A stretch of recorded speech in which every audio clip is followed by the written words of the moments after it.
यहाँ पर दरिया दरिया नज़र आ रहा है और इस वक्त यहाँ पर भी 40,640 क्यूसिक फुट पानी गुज़र रहा है, जिसकी वजह से यहाँ पर काफ़ी ज़्यादा इंतज़ामात भी होते हुए नज़र आ रहे हैं। ताहम जो पानी यहाँ इस वक्त गुज़र रहा है उसका बहाव काफ़ी ज़्यादा है, जिससे ये बज़ाहिर लग रहा है कि जो जसड़ के मुकाम पर या शादरा से पीछे जो जगह है वहाँ पर पानी भी काफ़ी तेज़ बहाव में मौजूद है, जो कि शादरा की तरफ रुख किए हुए है। यहाँ पर सिविल डिफेंस के हुकाम भी मौजूद हैं। मोहम्मद अकमल साहब यहाँ पर सिविल डिफेंस इंचार्ज है, इनसे ज़रा बात करते हैं। अब क्या कहेंगे, यहाँ पर क्या सूरत हाल इस वक्त नज़र आ रही है और आप लोगों को क्या बताया गया हुकाम की जानिब से? देखिए जी, जैसे हमारी वज़ीर आला मरीम नवाज़ साहब ने ये मकसद के हदायत की है, इसी चीज़ की मकसद के जैसे हमें पता चला कि यहाँ पे सिविल डिफेंस का जो कैंप पे परमानेंट यहाँ पे मौजूद है, तो ये जो अभी पानी जा रहा है, ये जो पानी की रफ्तार है, ये 52,000 पानी गुजर रहा है। जानब शदरा के जो मकसद ये ब्रिज है, इनके नीचे से 52,000 का ये रेला गुजर रहा है। और अगर जसड़ के मुकाम की हम बात करें, जसड़ के मुकाम पे जो मकसद नीचे दर्जे का सैलाब है, वहाँ पे अभी 1,10,000 क्यूसेक पानी वहाँ पे है, 1,10,000 है। अगर कोई भी ऐसी हकामी सूरत हाल होती है तो यहाँ पे महकमा सिविल डिफेंस और रेस्क्यू की टीमें यहाँ पे मौजूद हैं। हमारे पास बोटें हैं, इंजन है, गोताखोर हैं। शादरा के पास तो इतना ख़तरा नहीं नज़र आ रहा था हाल, लेकिन जो करीबी देहात आगे जाके इलाके हैं वहाँ पर क्या सूरत हाल आपकी तरह के मुताबिक? मैं कहता हूँ कि ये जो पानी गुजर है, आगे नानू डोगर एक पिंड है, वो पानी के ज़ेरे आब आ चुका है। तो कोई और भी इस तरह कोई गाँव नज़दीक जो नज़दीक दरिया के ऊपर गाँव हैं, वो पानी के अंदर ज़ेरे आब आ चुके हैं। तो लेकिन महकमा सिविल जो उन्होंने भी रेस्क्यू कर रहे हैं। तो मैं ये कहना चाहूँगा कि ये अगर देखें ना, मानसून का मौसम जारी है, अगर कोई भी इंडिया जहालियत करता है, पीछे से पानी छोड़ता है, तो मैं तो यही कहूँगा कि सैलाब का फिर ख़तरा है। जी बिल्कुल, ताहाल तो यही कहा जा रहा है कि सूरत हाल अंडर कंट्रोल है और यहाँ पर एक जितने भी इकदाम किए गए हैं उसके मुताबिक अभी तक किसी भी एमरजेंसी की सूरत हाल नज़र नहीं आ रही शादरा के मुकाम पर। ताम ये खदशा ज़ाहिर किया जा रहा है कि जैसा कि बताया जा रहा है कि जसड़ के मुकाम पर और भारत की जानब से मज़ीद पानी छोड़े जाने की भी इतलात हैं, जिसके बाद हो सकता है यहाँ पर भी पानी की सतह मज़ीद बुलंद हो, जिसमें ख़ास तौर पर आइंदा 48 घंटे में पानी की सतह बुलंद होने का इम्कान ज़ाहिर किया जा रहा है। जी ठीक है, बहुत शुक्रिया आपका साहिन। मुल्क के 5 बड़े दरियाओं के अंदर 5 से 6 हज़ार बस्तियाँ बसाए जाने का इंकशाफ हुआ। जिन दरियाओं से माजी में लाखों क्यूसिक के रैले गुजरते रहे, वहाँ तजावुज़ात के बाइस पानी में मामूली इजाफा भी तशवीशनाक सूरत हाल इख्तियार कर जाता है। मज़ीद बता रहे हैं सुहेल कैसर। बताइए सुहेल। देखें, दरियाओं में पानी के बहाव के हवाले से अजीब सी सूरत हाल बनी हुई है कि वही दरिया जहाँ से माजी करीब तक 4 लाख, 5 लाख, 9,000, 11 लाख क्यूसिक तक के रेले मानसून के दौरान गुजरना मामूल की बात थी। अब वहाँ पर पानी के बहाव में मामूली सा इजाफा होता है तो नुकसानात होना शुरू हो जाते हैं।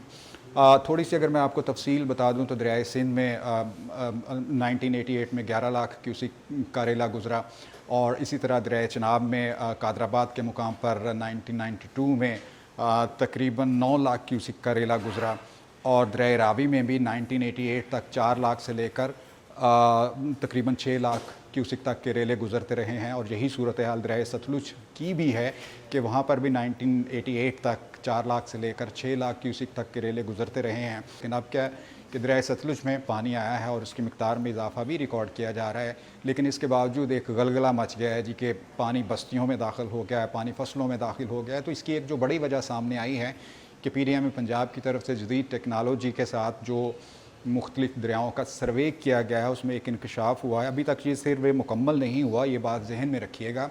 और जितना इसका काम मुकम्मल हो गया उसके मुताबिक ये मालूम पड़ा है कि मुल्क के जो 5 दरिया हैं उनके बेड के अंदर तकरीबन 5 से 6 हज़ार बस्तियों का इंकशाफ हुआ है।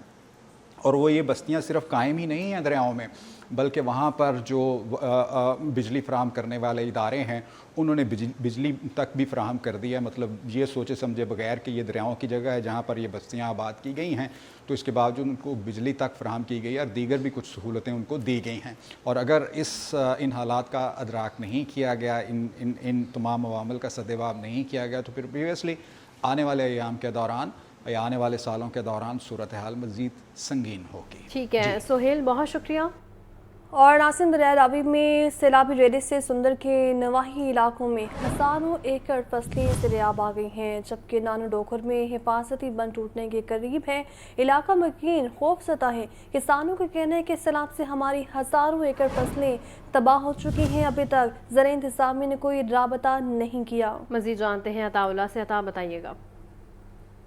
जी बिल्कुल, दरिया रावी में आने वाले सैलाबी रेले की वजह से सुंदर के इलाका नानो डोगर खाने की झुग्गियां, नौल और मांगा मंडी के मुल्का इलाकों में हजारों एकड़ रकबे पर खड़ी फसलें तेरे आब आ गई। नानो डोगर दरिया रावी में आने वाले सैलाबी रेले की वजह से हवासी बांध टूटने के करीब है। जिम्मेदारों का कहना था कि नानो डोगर दरिया रावी में आने वाले सैलाब की वजह से हमारी हजारों एकड़ रकबे में कड़ी फसलें तबाह हो चुकी है। अभी तक जिला इंतजामिया ने हमसे कोई राब्ता नहीं किया। इलाका में तीनों, मैं आपको यहाँ पर ये बताता चलूँ कि ये इलाका 3 जिला में की बाउंड्री, जिसकी वजह से हमेशा इनके साथ दिल्ली माजा से शुरू किया जाता है। ये जिम्मेदारों का कहना था। जी ठीक है, बहुत शुक्रिया आपका। बारिशों और सैलाब से स्कूलों के नुकसानात की रिपोर्ट तलब। महकमा स्कूल एजुकेशन की सीओस और डिस्ट्रिक्ट एजुकेशन अफसरान को स्कूलों के खुद दौरे करने की हिदायत। सिर्फ 8 अजला ने नुकसानात की रिपोर्ट जमा करवाई। बाकी अजला को कल 2 बजे तक रिपोर्ट जमा करवाने का हुक्म रिपोर्ट मॉनिटरिंग ग्रुप और ईमेल के जरिए भेजने की हिदायत की गई। मज़ीद जान लेते हैं आतिफ परवेज से। जी आतिफ, बताइए।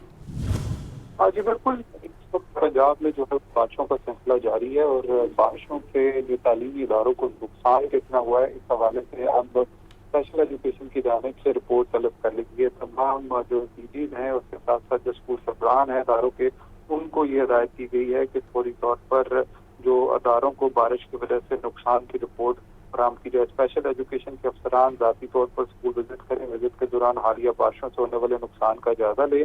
अभी तक सिर्फ 6-8 डिस्ट्रिक्ट के विजिट की रिपोर्ट आई है। बाकी डिस्ट्रिक्ट की जानिब से ताहार रिपोर्ट फराहम नहीं की गई। हिदायत पर अमल न करने वाले सीईओज़ के खिलाफ कार्रवाई अमल में लाई जाएगी और आज दोपहर 2 बजे तक ये रिपोर्ट जमा करवाने की हिदायत की गई। ठीक है आतिफ, बहुत शुक्रिया। डेप्यूटी कमिश्नर सैयद मूसा रज़ा का शादरा और सगियां बाईपास का दौरा, जबकि फ्लड वार्निंग के पेश नज़र इमरजेंसी और रेस्क्यू इंतजाम का जायजा लिया है। असिस्टेंट कमिश्नर रावी और रेस्क्यू हुकाम ने मुमकिन सैलाब के हवाले से तफसीली ब्रीफिंग भी दी है। आपको बता रहे हैं डिप्टी कमिश्नर सैयद मूसा रज़ा का शादरा और सगियां बाईपास का दौरा, फ्लड वार्निंग के पेश नज़र इमरजेंसी और रेस्क्यू इंतजाम का जायजा लिया गया है। असिस्टेंट कमिश्नर रावी और रेस्क्यू हुकाम ने मुमकिन सैलाब के हवाले से तफसीली ब्रीफिंग भी दी है। डिप्टी कमिश्नर सैयद मूसा रज़ा का शाहदरा और सगियां बाईपास का दौरा, फ्लड वार्निंग के पेश नज़र इमरजेंसी और रेस्क्यू इंतजाम का जायज़ा लिया गया है। असिस्टेंट कमिश्नर रावी और रेस्क्यू हुकाम ने मुमकिन सैलाब के हवाले से तफसीली ब्रीफिंग भी दी है। डेप्यूटी कमिश्नर सैयद मूसा रज़ा का शादरा और सगियां बाईपास का दौरा, फ्लड वार्निंग के पेश नज़र इमरजेंसी और रेस्क्यू इंतजाम का जायजा लिया है। असिस्टेंट कमिश्नर रावी और रेस्क्यू हुकाम ने मुमकिन सैलाब के हवाले से डीसी लाहौर को तफसीली ब्रीफिंग भी दी है। तो आपको बता रहे हैं डीसी लाहौर की जानिब से ये दौरा किया गया है। पंजाब भर की इंतजामिया गंदम की कीमतों को कंट्रोल करने में नाकाम है। गंदम की कीमत में 300 रुपये फ़ी मन इजाफा, कीमत 3100 रुपये फ़ी मन तक जा पहुंची है। Chairman flour mills association Asim Raza का कहना है कि हुकूमत गंदम की कीमत कंट्रोल नहीं कर सकती। पंजाब हुकूमत ने गंदम को डी रेगुलेट कर रखा है। ज़बरदस्ती कीमतों को रोकना मुमकिन नहीं। चंद रोज़ में आटे की कीमत भी बढ़ने का इम्कान है। तो आपको बता रहे हैं पंजाब भर की इंतजामिया गंदम की कीमतों को कंट्रोल करने में नाकाम है।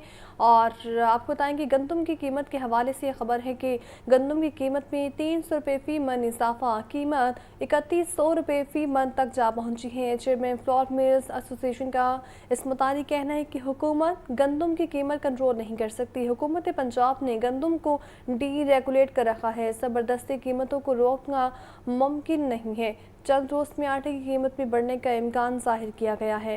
इसी पर बात कर लेते हैं चीफ रिपोर्टर इमरान अकबर से। इमरान, बताइए इस बारे में मज़ीद। देखिए, आटे का मामला है और ये मामला जो है आटा जो है वो महंगा होता जा रहा है क्योंकि गंदम भी महंगी हो रही है। हफ्ते के रोज जो 3 रोज कबल जो हफ्ता था उसमें जो आटे की जो कीमत थी वो 1720 किलो आटे का थैला जो है वो पहुंच गया था। और इसके साथ जो गंदम थी, गंदम जो है वो 3000 रुपये फ़ी मन जो है वो फरोख्त की जा रही थी। और इसी को मद्देनजर रखते हुए तमाम जो सूरत हाल थी वो क्यास किया जा रहा था कि गंदम और ज़्यादा महंगी होगी। और आज जो है वो एकदम जो है वो लाहौर गंदम की कीमत जो है पड़ लगे हुए हैं इस वक्त। और मार्केट जराये बता रहे हैं कि 300 रुपये मन इजाफे से यकदम 3100 रुपए में मान कीमत पंजाब हैफियत जामिया कीमतों को रोकने में नाकाम दिखाई दे रही है। गंदम की कीमत पंजाब हुकूमत कंट्रोल नहीं कर सकती, जबकि इस वजह से पंजाब हुकूमत ने इसे डीरेगुलेट कर रखा है और इस वजह से chairman flour mill association Asim Raza का कहना है कि अब गंदम और आटे की कीमत मार्केट में मैकेनिज्म तय करेगा कि मार्केट में गंदम किस तरीके से चल रही है और उसी तरीके से जो है आटा भी महंगा होने का जो है वो चांस है और ये जबरदस्ती कब तक कीमत को रोक सकते हैं मुमकिन नहीं। इस वजह से आसिम रजा का ये भी कहना है कि चंद रोज में आटे की कीमत में बढ़ने का इम्कान है और एसोसिएशन मार्केट का बहुत ज्यादा ले रही है। आटे की कीमत बढ़ी तो रोटी की कीमत भी फिर आखिर में बढ़ेगी। मार्केट जो है तो ये भी कह रहे हैं कि रोटी की कीमत जो है उसमें मुताबिक तंदूरों पर रोटी की कीमत जो है वो इस समय 16 रुपए की बजाय 16 रुपए में फरोख्त की जा रही है, जबकि आटे की कीमत जो है वो 20 किलो आटे के थैला जो है वो 1700 रुपए का था। आज मार्केट में यकदम जो है वो गंदम की कीमतें बढ़ी हैं, तो फिर आटे की कीमतें में भी जो है आने वाले दिनों में इजाफा हो जाएगा। जी ठीक है इमरान, बहुत शुक्रिया। ब्रायलर गोश्त के दाम बदस्तूर अदम इस्तेहकाम का शिकार। मुर्गी के गोश्त की कीमत 595 रुपये फी किलो पर बरकरार है। मार्केट में ब्रायलर गोश्त 720 रुपये किलो तक फरोख्त किया जा रहा है। अदरक 600, लहसुन 400, लीमू 200, टमाटर 150 और प्याज 100 रुपये किलो में फरोख्त किए जा रहे हैं। मज़ीद जान लेते हैं अब्दुल कादिर से। अब्दुल कादिर बताइएगा।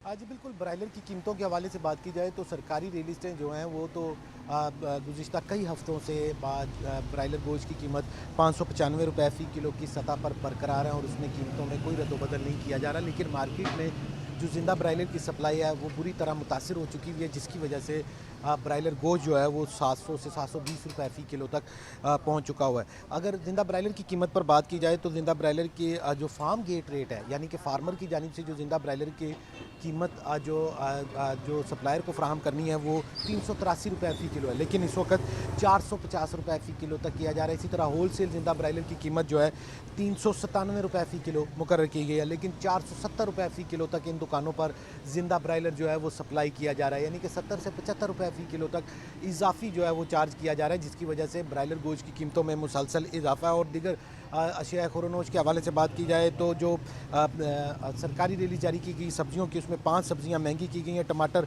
5 रुपये महंगा करके 110 रुपये मुकर्रर किया गया। मार्केट में दर्जा अव्वल का टमाटर 140 से 150 रुपये, मिक्स दर्जे का टमाटर जो है 120 से 130 रुपये फ़ी किलो तक फ़रोख्त किया जा रहा है। हमारे साथ एक सारी मौजूद हैं, इनसे बात करते हैं। जी बताइएगा कि क्या सूरत हाल है मार्केट में ब्रायलर की, सब्जियों की और अशिया खुरनोश की? देखो जी, ये ना सब्जियों के हालात सही हैं ना गोश्त के हालात सही हैं। गोश्त की लिस्ट कम से कम 80-85 रुपये ज़्यादा आ रही है। इन्हें कोई पूछने वाला नहीं है। वो आते हैं DC मजिस्ट्रेट आते हैं, वो हमें पकड़ते हैं, इन्हें कुछ नहीं कहते हैं। फार्म वाला वो कहते हैं ये हमारी कोई जिम्मेदारी नहीं है। सब्जियां चले जाओ, सब्जियां चलो कहते हैं ये बारिशों की वजह से नहीं आ रही। वो अपनी लिस्ट नहीं लगाते, वो लोग अपनी मन मर्जी का लगाते हैं।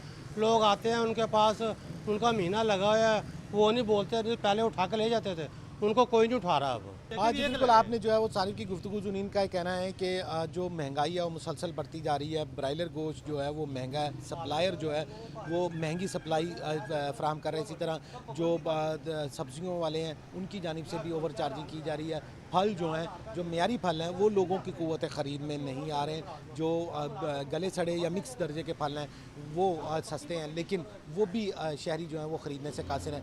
ओवरऑल अगर मार्केट की सूरत हाल पर बात की जाए तो ब्रायलर की कीमतें जो हैं वो आउट ऑफ कंट्रोल है। इसी तरह टमाटर की कीमतों में अब इजाफा जो है वो होने लगा है। ठीक है, बहुत शुक्रिया आपका। अभी वक्त हुआ है ब्रेक का, उससे पहले शामिल करेंगे। ब्रेक के बाद आपको बताएं, नीला गुंबद अपग्रेडेशन मंसूबा। नीला गुंबद अपग्रेडेशन मंसूबे के तहत मिसमारी का आगाज़। सरकारी इमलाक मिसमार PHA के फवारे और ग्रीन बेल्ट तोड़े जा रहे हैं। मंसूबे के तहत 26 दरख्त दूसरी जगह ट्रांसप्लांट किए जाएंगे। सरकारी इंफ्रास्ट्रक्चर बनाने के बाद टीपा दुकानों की मिसमारी करेगा। नीला गुंबद में मौजूद 3 घरों को भी जुज़वी तौर पर गिरा दिया जाएगा। मज़ीद जान लेते हैं ज़ैनुल आबदीन से। बताइए ज़ैन। शहर लाहौर में पहला ज़ेरे ज़मीन पार्किंग प्लाजा बनाने के लिए नीला गुंबद अपग्रेडेशन मंसूबे में बड़ी पेशरफ्त है कि आज से बाकायदा तौर पर नीला गुंबद के मुकाम पर वाक़े जो इमलाक हैं उनकी मसमारी का आगाज़ कर दिया गया है। जो सरकारी इमलाक नीला गुंबद के गिरदोनवा में मौजूद हैं, पहले उनको तोड़ा जाएगा और दूसरे मरहले में टीपा की तरफ से जो यहाँ पर दुकानें और 3 घर मौजूद हैं उनकी मिसमारी का अमल शुरू किया जाएगा। आज PHA ने बाकायदा तौर पर काम का आगाज़ कर दिया है और मेरा कैमरामैन उमैर रईस आपको दिखाता है कि ये जो भारी मशीनरी है इसको यहाँ पर लगा दिया गया है। ये नीला गुंबद अनारकली अपग्रेडेशन मंसूबे के तहत इनकी मिसमारी की जा रही है। यहाँ पर ये फाउंटेन था जिसको PHA मेंटेन करता था, तो अब टीपा की तरफ से एक लेटर लिखा गया जिसमें ये कहा गया कि जो सरकारी इदारों की इमलाक नीला गुंबद के पास मौजूद हैं उनकी मिसमारी की जाए। तो ये देखें, ये फाउंटेन है, इसको अभी डिसमेंटल कर दिया जाएगा, इसकी अभी मिसमारी का काम कर दिया जाएगा। इसके अलावा इस मंसूबे में 26 दरख्त हैं जिनकी प्लांटेशन की जाएगी, ट्रांसप्लांट किया जाएगा। ये देखें, ये तनावर दरख्त हैं, जदीद मशीनरी का इस्तेमाल करते हुए इनकी जो ट्रांसप्लांटेशन है उसका अमल मुकम्मल किया जाएगा और PHA की मशीनरी इस दरख्त को यहाँ से ट्रांसप्लांट करके दूसरी जगह पर मुंतकिल करेगी। दूसरे मरहले में जो लेस्को की तनसीबात हैं उनको भी यहाँ से रिमूव करने के लिए जो लेटर है वो लिख दिया गया है। लेस्को के जो खंबे हैं, जो बड़ी यहाँ पर तारें मौजूद हैं और जो दीगर यूटिलिटीज़ हैं उनकी शिफ्टिंग भी की जाएगी और तीसरे मरहले में वासा की तरफ से जो यूटिलिटीज़ की शिफ्टिंग का अमल है उसको शुरू कर दिया जाएगा। सरकारी जो इमलाक हैं उनकी मसमारी के बाद अगले मरहले में ये वो दुकानें हैं, तकरीबन 62 के करीब दुकानें हैं जिनकी मसमारी का अमल किया जाएगा। इस सिलसिले में टीपा की तरफ से क्वालिफाइड फर्मों से टेंडर तलब किए गए हैं ताकि ये जो 62 दुकानें हैं इनकी मिसमारी का अमल किया जाए। इनकी मिसमारी करने के बाद जो इसका जो बिल्डिंग मटेरियल होगा वो दोबारा महकमा औकाफ के हवाले कर दिया जाएगा। तो अभी आज नीला गुंबद अपग्रेडेशन मंसूबे में ये बड़ी पेशरफ्त है कि बाकायदा तौर पर मिसमारी का आगाज़ कर दिया गया है। नीला गुंबद के मुकाम पर वाक़े जो फवारा है उसको अभी मिसमार किया जा रहा है। इसके बाद जो दरख्त हैं उनकी ट्रांसप्लांटेशन की जाएगी, एक जगह से दूसरी जगह पर मुंतकिल किया जाएगा। लेस्को की यूटिलिटीज़ और वासा की यूटिलिटीज़ को मुंतकिल किया जाएगा और फिर उसके बाद टेंडर अवार्ड करके जो दुकानों की मिसमारी है वो कर दी जाएगी। ये मिसमारी का अमल मुकम्मल करने के बाद इस मुकाम पर शहर लाहौर का पहला 3 ज़ेर ज़मीन जो बेसमेंट पर मुश्तमिल पार्किंग प्लाजा है वो तमीर का आगाज़ किया जाएगा और इस प्लाजे को तमीर करने के लिए 1 साल की डेडलाइन दी गई है। पंजाब हुकूमत की तरफ से इस मंसूबे के लिए तमाम जो फंड्स हैं वो टीपा को मुंतकिल कर दिए गए हैं और इसका जो मंसूबा है वो भी मंजूर कर लिया गया है। अब जो नीला गुंबद अपग्रेडेशन मंसूबा है इसकी जो बेसमेंट है उसकी तमीर के लिए जो फर्म्स हैं उनको प्री क्वालिफाई किया जा रहा है। उनकी प्री क्वालिफिकेशन के बाद टेंडर अवार्ड किया जाएगा और इस मुकाम पर जहां पर मैं मौजूद हूं मुस्तकबिल करीब में 3 मंजिला ज़ेर ज़मीन पार्किंग प्लाजा होगा। ठीक है जैन, बहुत शुक्रिया। चीनी के मुकर्ररा निर्खों पर अमल दरामद न करने वालों के खिलाफ क्रैकडाउन जारी है। सुबह भर में 11 अफराद गिरफ्तार और 4 मुकदमात दर्ज हुए हैं। 175 को जुर्माने आयद किए गए हैं, जबकि लाहौर में 15 गिरफ्तारों के खिलाफ कार्रवाइयाँ भी की गई हैं। गुजरांवाला 7, फैसलाबाद में 29 दुकानदारों के खिलाफ चीनी के निर्खों की खिलाफ वर्जियों पर कार्रवाइयाँ की गई हैं। मजीद जानते हैं चीफ रिपोर्टर इमरान अकबर से। इमरान, बताइएगा।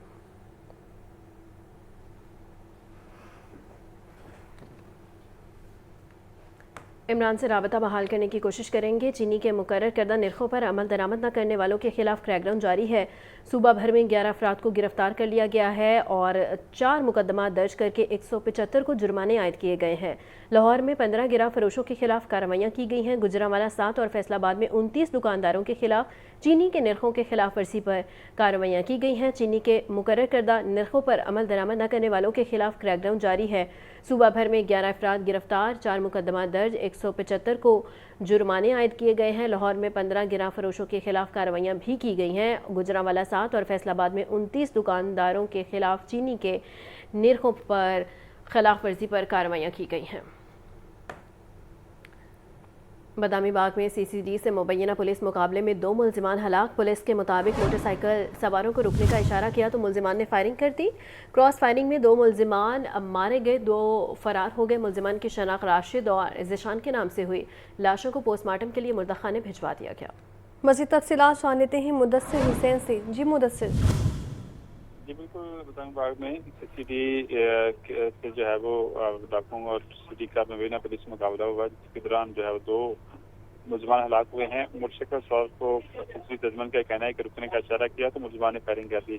क्रॉस फायरिंग में 2 मुलजमान जो है वो हलाक हुए हैं। मुलजमान की शनाख्त राशिद और निशान के नाम से हुई है। दोनों लाशों को जो है पोस्टमार्टम के लिए जो है वो मुर्दाखाने में मुंतकिल कर दिया गया है। रात भी जो है वो एक मुबीना पुलिस मुकाबला हुआ था, जिसमें एक जो है वो डाकू हलाक हुआ था और उस डाकू की लाश को भी पुलिस का कहना है कि मुर्दाखाने में मुंतकिल किया गया था।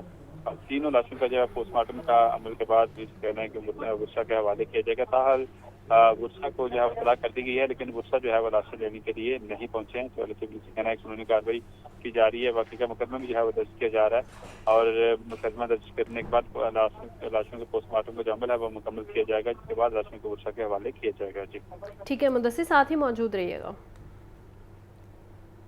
हेयर गांव में बेतिया नहर से बच्चे की लाश बरामद हुई है। रेस्क्यू गोताखोर टीम ने लाश को नहर से निकाल लिया है। मरने वाले बच्चे की शिनाख्त 4 साल अब्दुल हादी के नाम से हुई है। रेस्क्यू 1100 के मुताबिक बच्चे की चप्पल नहर किनारे से मिली, जिस पर बच्चे की तलाश के लिए ऑपरेशन शुरू किया गया था। इसी पर हमारे साथ मौजूद है मुदस्सिर, मजीद उनसे जानते हैं। मुदस्सिर बताइएगा। जी बिल्कुल, हेयर का गाँव है, बेतिया नहर से बच्चे की जो है लाश बरामद हुई है और रेस्क्यू टीम ने जो है वो बच्चे की लाश को जो है वो नहर से निकाल लिया है। लाश को जो है वो पुलिस से कहना है कि कानूनी कार्रवाई के बाद वर्षा के हवाले किया जाएगा। बच्चे की शनाख्त है वो अब्दुल हादी शबाज उम्र के नाम से हुई है और इस हवाले से पुलिस से कहना है कि कानूनी कार्रवाई के बाद जो है वो लाश को वर्षा के हवाले किया जा रहा है। जी ठीक है, आपका बहुत शुक्रिया मुदस्सिर। बिजली की तकसीम कार कंपनियों में लाइनमैन और असिस्टेंट लाइनमैन की पोस्ट आउटसोर्स करने का फैसला किया गया है। पावर डिवीजन ने लाइनमैन और असिस्टेंट लाइनमैन की डायरेक्ट भर्तियों पर पाबंदी लगा दी है। वजारत तवानाई के फैसले के पेश नज़र डिस्कोस में नई भर्तियाँ ताहुक्म सानी बंद। पावर डिवीजन की जानिब से मरासला जारी, खाली असामियों का रिकॉर्ड मुरतब करके वजारत तवानाई को भेजने की हिदायत की गई है। फ़हद अमीन से मज़ीद जान लेते हैं, बताइए फ़हद। आज बिल्कुल बिजली की तकसीम कार कंपनी में लाइनमैन और असिस्टेंट लाइनमैन की पोस्ट को आउटसोर्स करने का फैसला जो है वो कर दिया गया और पावर डिवीजन की जानिब से लाइनमैन और असिस्टेंट लाइनमैन की डायरेक्ट भर्तियों पर जो है वो पाबंदी आयद कर दी गई है। वजारत तवानाई ने फैसला किया है कि डिस्पोज में नई भर्तियां ताहुक्म जानी जो है वो बंद रहेगी। पावर डिवीजन की जानिब से इस हवाले से फैसला जारी किया गया है। तमाम इजाफी जनपद मुलाजमीन को डिस्पोज में जो है वो रिलीज करने की हिदायत कर दी गई है। तमाम डिस्पोज को खाली सामियों का रिकॉर्ड मुरतब करके वजारत तवानाई को भेजने की हिदायत जो है वो की गई है। मुरासले के मुताबिक डिस्पोज में लाइनमैन और असिस्टेंट लाइनमैन की भर्तियां सिर्फ आउटसोर्सिंग के जरिए जो है वो हो सकेंगी। पावर डिवीजन ने लाइनमैन और असिस्टेंट लाइनमैन की बराह रास्त भर्ती पर मुकम्मल पाबंदी का नोटिफिकेशन जो है वो जारी कर दिया है और हर डिस्ट्रिक्ट को तफसीली आउटसोर्सिंग प्लान 27 अगस्त तक जमा कराने की हिदायत कर दी है। जबकि वजारत तवानाई की जानिब से ये भी हिदायत की गई है कि खिलाफवर्जी करने पर जो है वो कार्रवाई की जाएगी। जी ठीक है फहद, बहुत शुक्रिया। एडिशनल सेशन जज ने मनशियात बरामदगी केस का फैसला सुना दिया है। मुजरिम रफीक को 12 साल कैद और 2 लाख रुपए जुर्माने की सजा में सुनाई गई है। एडिशनल सेशन जज अब्दुल हसनात ने जुर्म साबित होने पर सजा का हुक्म सुनाया। मुजरिम रफीक को सांदा पुलिस ने 3 किलो से ज्यादा चर्च रखने पर गिरफ्तार किया था। मजीद जानते हैं अबू बकर तारिक से। अबू बकर बताइएगा। जी बिल्कुल, सेशन कोर्ट में एडिशनल सेशन जज ने मनशियात बरामदगी केस का फैसला सुना दिया, जिसमें मुजरिम मोहम्मद रफीक को 12 साल कैद और 2 लाख रुपए जुर्माने की सजा सुनाई गई है। एडिशनल सेशन जज अब्दुल हसनात ने जुर्म साबित होने पर सजा का हुक्म सुनाया है, जबकि मोहम्मद रफीक को सांदा पुलिस ने 3 किलो से जायद चर्च रखने पर गिरफ्तार किया गया था और चलान पेश होने के बाद जो है वो मुलजिम के खिलाफ अदालत में बकाया तौर पर समाअत की गई और अदालत ने जो है वो तमाम गवाहों और शवाहिद की रोशनी में मुलजिम को जो है वो सजा का हुक्म सुनाया है। जी ठीक है, आपका बहुत शुक्रिया। कोट लखपत जेल में कैदियों के अहले खाना के लिए फ्री शटल सर्विस का आगाज़ शटल कार्ट में मेन गेट से मुलाकाती शेड तक चलाई जाएगी। इब्तदाई तौर पर 2 शटल कार्ट्स का आगाज़ किया गया। वज़ीर आला टास्क फोर्स बराए जेल खाना जात राना मनान ने इफ्तिताह किया है। राना मनान और डॉक्टर अहमद जावेद काजी ने शटल कार्ट में बैठकर जायज़ा भी लिया है। आज बिल्कुल कोट लखपत जेल में असीरान से मुलाकात के लिए आने वाले अहल खाना के लिए जो खुशखबरी है कि पहले जो है वो पार्किंग से लेकर और मुलाकाती शेड तक एक लंबा सफ़र था जो पैदल तय करना पड़ता था। अब जो है इन मुलाकातियों के लिए सहूलत के लिए शटल सर्विस का आगाज़ किया जा रहा है और इब्तदाई तौर पर 2 शटल सर्विस चलाई जा रही हैं। और सबसे तो पहले जो अहल खाना हैं जो अभी इस शटल सर्विस में बैठे मौजूद हैं उनसे मज़ीद बात करते हैं। सर, क्या कहेंगे इस सर्विस के हवाले से? ये जी सर्विस बहुत अच्छी है। गेट से लेकर कम से कम किलोमीटर जो है ना सफ़र पैदल तय करना पड़ता था। ये जो इन्होंने इक़दाम किया है ना, ये मुसाफिरों को उधर पहुंचाने के लिए ये बहुत अच्छा इक़दाम है गवर्नमेंट ऑफ पंजाब का। सर, आप बताइएगा किस तरीके से देखते हैं इस सर्विस को? क्या, जैसा कि आप जानते हैं, लोग बड़ी बड़ी दूर से आते हैं, देहात से आते हैं, यहाँ पे बड़ा परेशान, बाहर से भी इतना पैदल चलना पड़ता था, अंदर आके उससे भी ज़्यादा उनको पैदल चलना पड़ता था। ये बहुत अच्छा कदम उठाया। लोग जो अपनों से मिलने के लिए आते हैं वो अब मतलब खुशूबी से बड़े आराम से अपनी मंजिल तक पहुँच सकते हैं, अपने अपनों से मिल सकते हैं, वो थकावट वगैरह नहीं होगी। जी बिल्कुल, जो असीरान के अहल खाना है वो खुश दिखाई दे रहे हैं और ये शटल सर्विस जो है वो बिल्कुल फ्री ऑफ कॉस्ट है। जो तकरीबन 1 किलोमीटर का सफ़र पहले जो है वो करना पड़ता था असीरान के मुलाकातियों को, जो है 1 किलोमीटर का सफ़र जो है वो पैदल करना पड़ता था, उनकी सहूलत के लिए ये शटल सर्विस का आगाज़ जो है वो आज किया जा रहा है, जिसमें IG जेल खाना जात मियाँ फ़ारूक नज़ीर, होम सेक्रेटरी और वज़ीर आला पंजाब फोर्स बराए जेल खाना जात राना मनान जो है वो जो मेंबर कौमी सूबाई असम्बली भी हैं वो जो है वो यहाँ पर पहुँचे और आज इस शटल सर्विस का जो है वो आगाज़ करेंगे। जी ठीक है जैन, बहुत शुक्रिया। और अब वक्त हुआ है